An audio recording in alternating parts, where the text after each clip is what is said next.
Ya, Assalamualaikum dan selamat petang. Okey, cikgu, hari ini cikgu akan sambung bab 10 di bahagian antibiotik.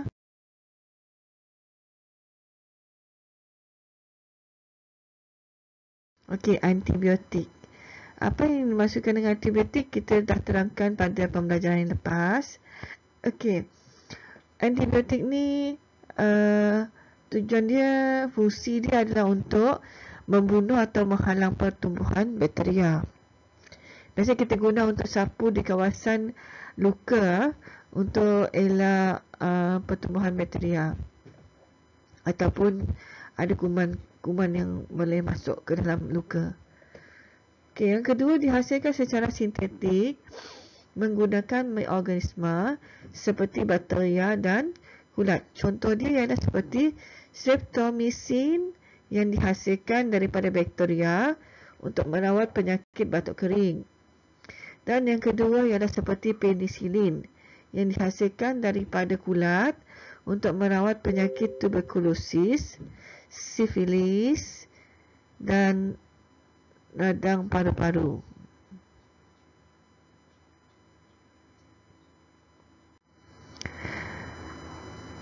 Okey, ini video yang cikgu nak tunjukkan. Cikgu buka dulu video ni. Kita tengok boleh buka tak? Okay. MedLife Plus presents Antibiotics versus Bacteria, Fighting the Resistant. What if we couldn't fight back? Tuberculosis, gonorrhea, MRSA. Itu jenis-jenis jenis penyakit. NIAID to be some of the most threatening organisms on the planet today. They have all joined the resistance. That's antimicrobial resistance, to be clear. Bacteria like these are quickly gaining the ability to thwart our antibiotics, leaving infections much more difficult to treat. And that's a big problem. The CDC estimates that every year, more than 2 million people in the U.S. get sick from antimicrobial resistant infections, resulting in at least 23,000 deaths. The worry is that other bacteria could join this resistance faster than we can develop solutions, or that bacteria become impervious to even more antibiotics. Itu gambar bakteria. Untreatable diseases. Bakteria yang tidak ada. What are these bacteria?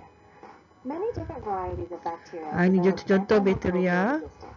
But some are more worrying than others. Tuberculosis, or TB, is the #1 infectious disease killer in the world, taking over 1.5 million lives every year. TB is difficult to treat. Tuberculosis. Strains need years of daily treatment with multiple drugs, including months of painful injections and serious side effects that can leave patients deaf. Gonorrhea is worrisome because strains have become resistant to Ini all jenis but penyakit few juga, gonorrhea. This sexually transmitted disease can share its resistance genes between bacteria, increasing the speed of resistance. Staphylococcus aureus, or staph, is everywhere. On our personal items, our skin, in our noses. Cara jangkitan dia untuk bakteria ni. Untuk dia melawan ubat-ubatan. Cara jangkitan gambar cara jangkitan. There are others, and more are coming. How does resistance occur? Resistance is happening quickly because of overuse and misuse of antibiotics over a long period of time, such as not completing antibiotic courses as prescribed, and using antibiotics in agriculture to promote growth in animals. Bacteria multiply so fast that even if we had the perfect antibiotic, resistance would still occur.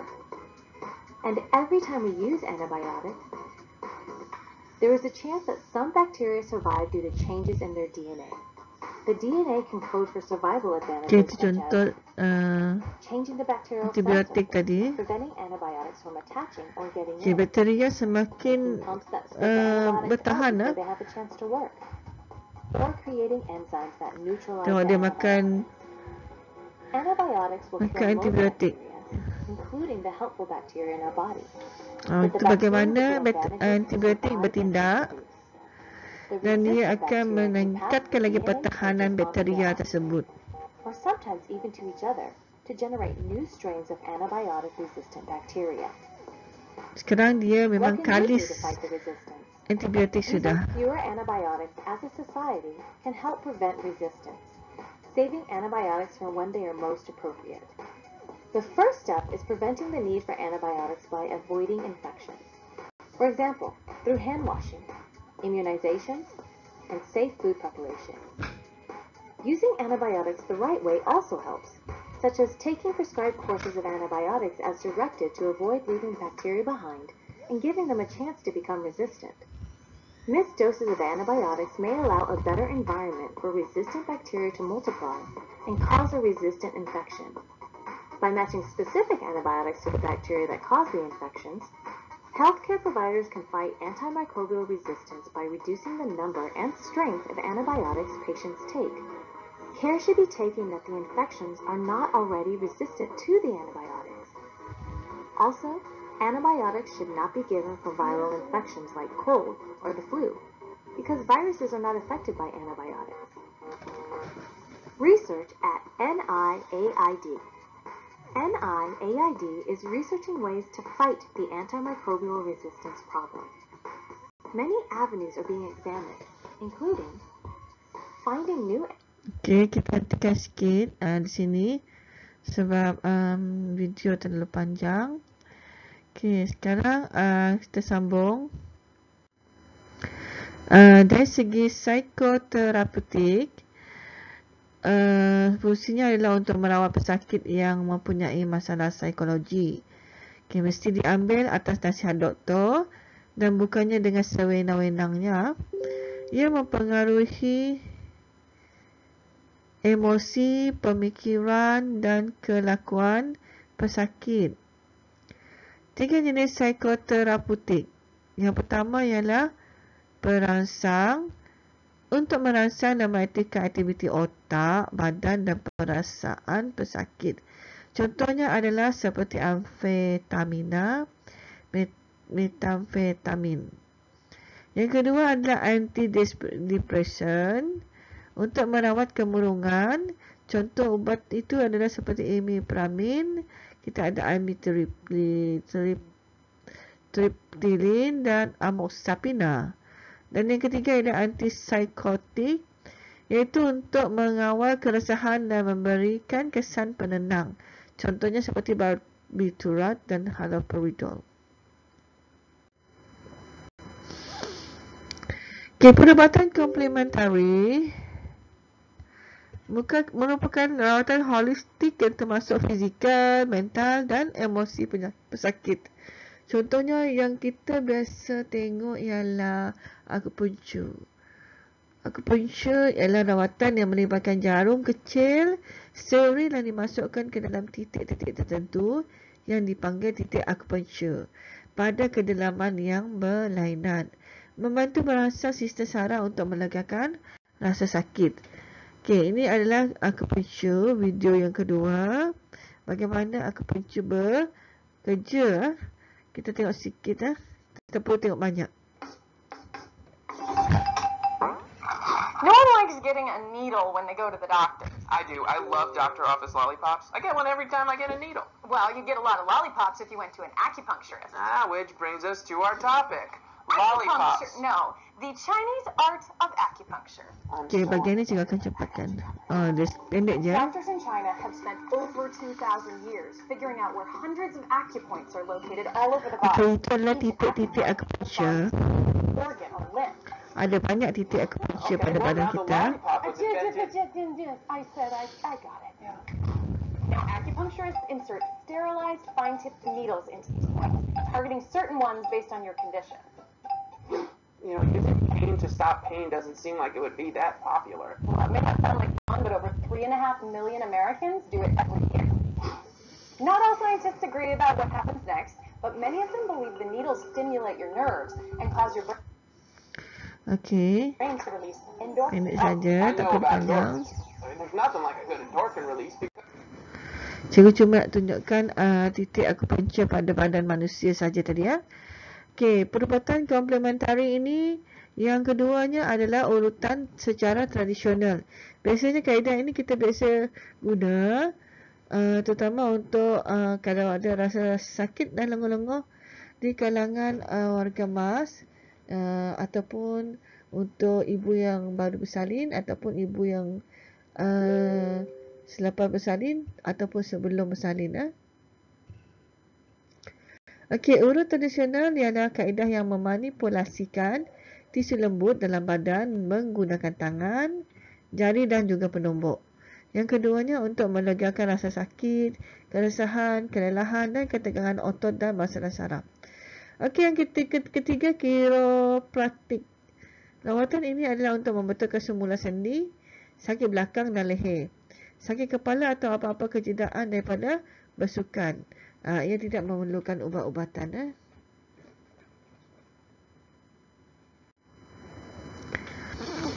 Okey, yang keempat adalah kaedah homeopati.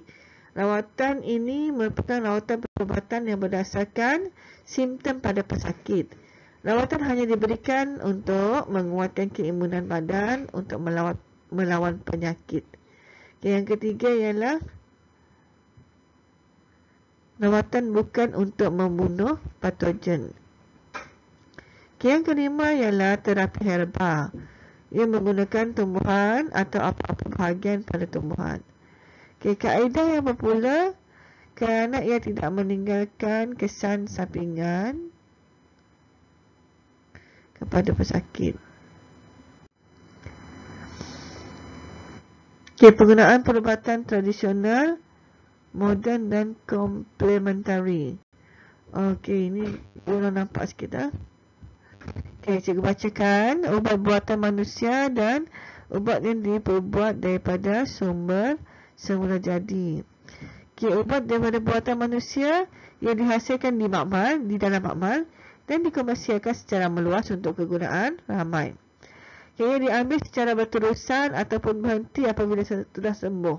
Bila kita makan, tujuannya untuk kita melegakan rasa sakit ataupun untuk melegakan demam. Bila kita sudah sembuh, kita akan stop mengambil ataupun berhenti mengambil ubatan tersebut. Okay, bukti penyembuhan berdasarkan ujian klinikal . Okey, ubat daripada sumber semula jadi pula diperoleh daripada tumbuhan dan juga haiwan. Ia diambil dalam masa yang lama supaya berkesan. Contohnya minum akar-akar kayu, air akar kayu. Dan kita perlu minum untuk beberapa minggu untuk mendapat kesan yang lebih baik. Okey, bukti penyembuhan melalui kepercayaan dan pengalaman orang terdahulu. Okey, untuk kedua-dua ubat ini, ia berisiko mendapat kesan sampingan jika digunakan tanpa nasihat daripada doktor. Juga pesakit tidak akan mengikut dos yang betul. Ini adalah risiko yang perlu ditanggung. Okey, kesan penyalahgunaan ubat-ubatan. Okey, sebab kita zaman sekarang ni ubat-ubatan sudah banyak disalahgunakan. Ada juga yang telah mengkonsum ubat-ubatan secara berlebihan. Pening sedikit makan Panadol, sakit perut makan Panadol, semua sakit pun makan Panadol. Okey, penyalahgunaan ubatan berlaku apabila seseorang menggunakan ubat-ubatan tanpa preskripsi doktor. Seperti contoh yang cikgu beritahu tadi kan, semua ubat dia sakit, dia makan Panadol. Okay, kesan sampingan merujuk kepada kesan yang tidak diingini daripada penggunaan ubat. Kesan sampingan daripada penyalahgunaan ubat-ubatan yang pertama sekali adalah kematian. Salah ubat boleh menyebabkan kematian. Berlebihan dos ubat yang kita ambil boleh menyebabkan kita ketagihan dan kita imun dan juga boleh menyebabkan kematian yang teruknya. Yang kedua, alahan akan menyebabkan muntah-muntah, sakit kepala, demam dan pengsan. Yang ketiga ialah ketagihan. Ini yang cikgu cakapkan tadi, ketagihan daripada kuantiti darah yang masuk ke dalam tubuh badan. Yang keempat, menyebabkan ubat kurang berkesan untuk melawan penyakit sebab dah imun pada sistem badan kita.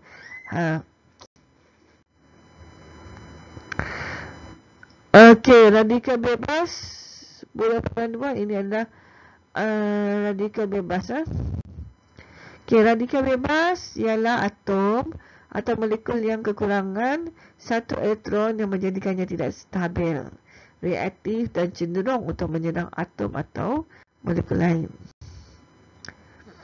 Kesan radikal bebas terhadap kesihatan manusia. Yang pertama ialah peroksidaan. Proses yang berlaku apabila bahan tidak balas kehilangan elektron. Yang kedua, ia berlaku secara semula jadi. Yang ketiga, ia menghasilkan radikal bebas. Ini adalah kesan radikal bebas terhadap kesihatan manusia. Kedua faktor yang menyebabkan pembebasan radikal bebas dalam badan ialah metabolisme dan keradangan. Faktor luaran yang menggalakkan pembebasan radikal bebas ialah yang pertama, asap rokok. Daripada mana datangnya asap rokok? Itu adalah faktor luaran. Itu juga menggalakkan pembebasan radikal bebas.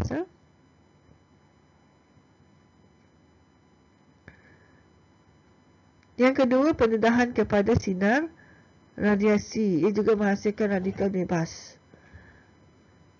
Dan yang ketiga, cahaya matahari. Yang ini yang berlaku secara semula jadi.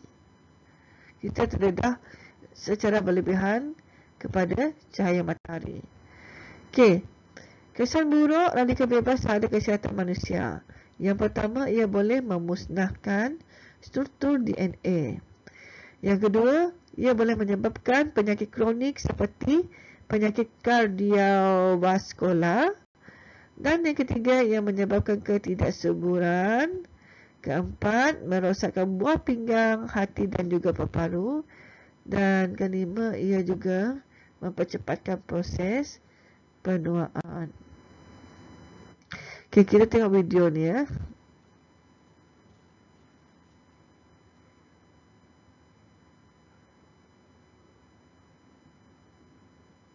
Before we go into detail, let's take a graphic look at the broad concept of oxidative balance.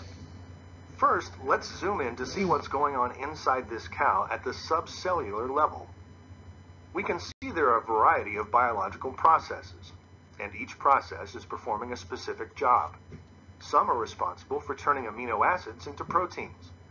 Others are responsible for converting fat into energy, and others still are responsible for defending the body against foreign invaders or repairing DNA that have been damaged by subcellular challenges. Free radicals are constantly being formed by all cells during normal metabolism. For instance, during the process of converting sugar to cellular energy. This creates an enormous amount of reactive oxygen species. Free radicals are also used by phagocytic cells to kill bacteria during infections. As metabolic processes work harder, more and more free radicals are generated. As we see here, the free radicals are exceeding the body's ability to neutralize and eliminate them. And the result is a state of oxidative imbalance.